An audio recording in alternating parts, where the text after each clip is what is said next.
Ана телевидение бар. Керек түйіндер түсіп жатыр ма? Шадаран жігіттері бар, Жетісайдың жігіттері бар.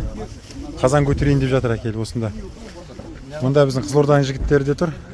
Төтенше жағдайдың жігіттері. Жетісайдың жігіттері бар міндекен. Керемет. Нешеусіңдер Жетісайдың жігіттері? Медет?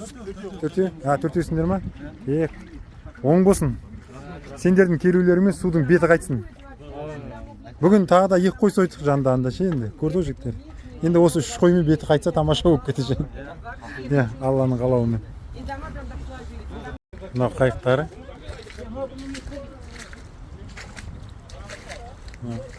Осы қайықтармен өздері келген. Мекен екінші қайықтар. Мынау аттар Шадаран жігіттерінің қайықтары, Шадарадан келген керемет.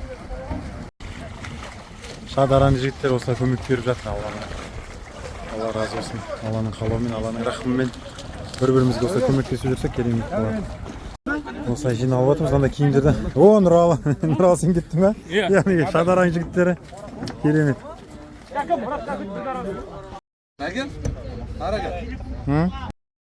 Келіп жатыр тамақтар. Қайдан келіп жатыр екен тамақтар?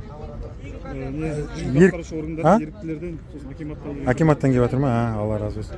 Осылай қылып әкеледі екен Оралда тамақтардың бәрін дайындап, әр жерге әкеліп тарататын. Осы кезде ысса, жып-жылы, тамаша болып тұр. Компотымен әкеледі, Оралдың компоты бар, тамаша.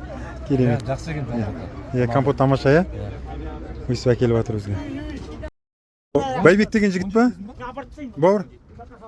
Байбек 17-те екен, келіп, Шардарадан келіп, елге қызмет көрсетіп жүр 17 жасынан бастап.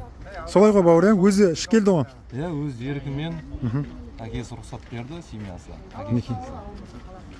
Керемет. Осылай өнеге болып жүре бер, ағалардың қасында жүріп, жақсылықтың шапағатын көре бер. Елге қызмет етіп, мына жерде катермен барып, адамдарға үйлерінен заттарын шығаруға көмектесіп жатыр. Керемет.